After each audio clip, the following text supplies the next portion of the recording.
What's up, YouTube? It's the Action Figure Grader coming back to you with a very, very early morning figure review.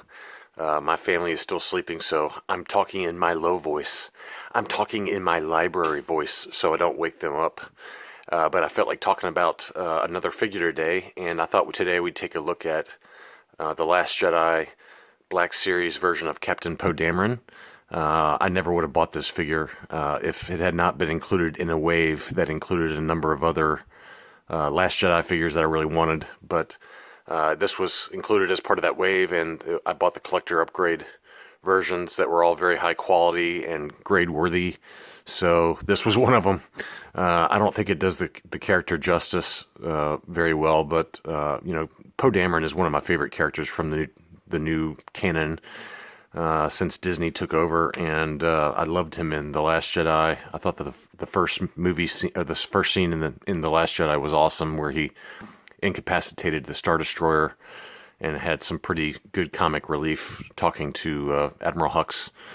But one of the figures that was included was this one, and so let's take a closer look at him. I mean, is it just me, or does he look like a hobo? He looks like a drunk, homeless hobo.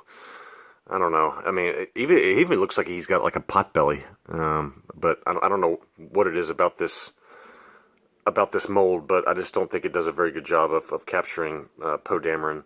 His face is somewhat similar to the actor. You can see him there, but it's very Han Solo-esque, Han Solo Bespin-esque. I just got that one back in, by the way, from Big Bad Toy Store.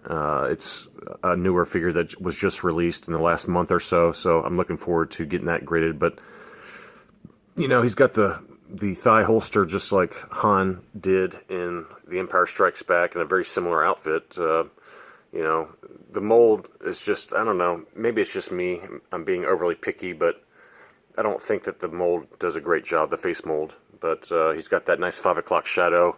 Hey man, they sell razors these days. Gillette makes a great, four-bladed razor, and it might help with that 5 o'clock shadow.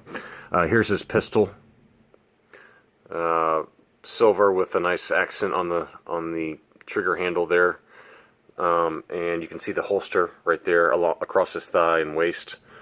But it's just not much going on with this figure. It's kind of a boring figure, in my opinion. The other thing I really don't particularly like is how they do kind of like some splotchy highlights here of the zipper on the jacket. I get what they're going for there. They're trying to show that, hey, it's got a zipper on there, but it just looks, maybe it's just my figure, but I'm not a fan of how that zipper has been highlighted. I prefer they either go all the way down with it, with the paint application there, or not at all. But again, maybe I'm being overly picky because I'm not a big fan of the figure, but it is what it is. Captain Poe Dameron. Let's take a look at the grading. Let's try and get it to focus yet again. 2017. Come on, bro.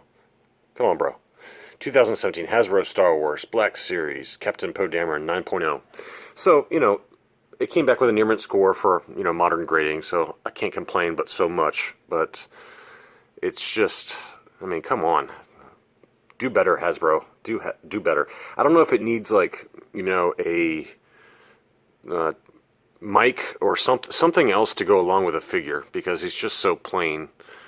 And or maybe an alternate head sculpt, I don't know, but it's just not a very exciting figure. It's number 53 in the series, and let's take a look at the bio. It takes a defiant courage to stare down the threat of the First Order, and while Captain Poe Dameron is eager to fight, he worries that some in the Resistance leadership don't have what it takes. And so I think this figure is, basically capturing him towards the middle and the end of the of the movie, where he and the purple-haired lady, I can't remember her name, are kind of fighting it out as to what the plan is for the remnants of the Resistance. And he basically took control of the bridge and was trying to save the remaining members of the Resistance from annihilation. And Look, I love Poe Dameron. I thought he did a great job in the movie. The acting was very, very well done. But, uh, it's crazy how, to me, how Hasbro mails it in on a figure like this. And then you can see some of these other figures beside it, like Chirrut Imwe, the hover tank driver, Baze Malbus, and even to a lesser extent, Rey, Ireland Journey. All of those figures, in my opinion, are pretty high quality, especially Baze and Chirrut Imwe. I mean, those are just awesome figures for Rogue One. And, when you compare him to something like Poe Dameron, where it's just a fairly plain figure, I don't even know why they bothered making this figure. I mean, him in his X-Wing outfit is a much more exciting kind of dynamic figure. But, I almost feel like they should have skipped over this figure and gone to something a little more exciting. So that's just me complaining. I guess every figure can't be a home run, but it'll sit nice and snug in the corner and not be a highlight of my graded Black Series figures. So anyway, thank you for watching, and sorry about the low voice, but I'm sure that those of you who get headaches from me screaming in my other videos will appreciate the change of pace and the change of tone in my videos. Talk to you soon. Bye.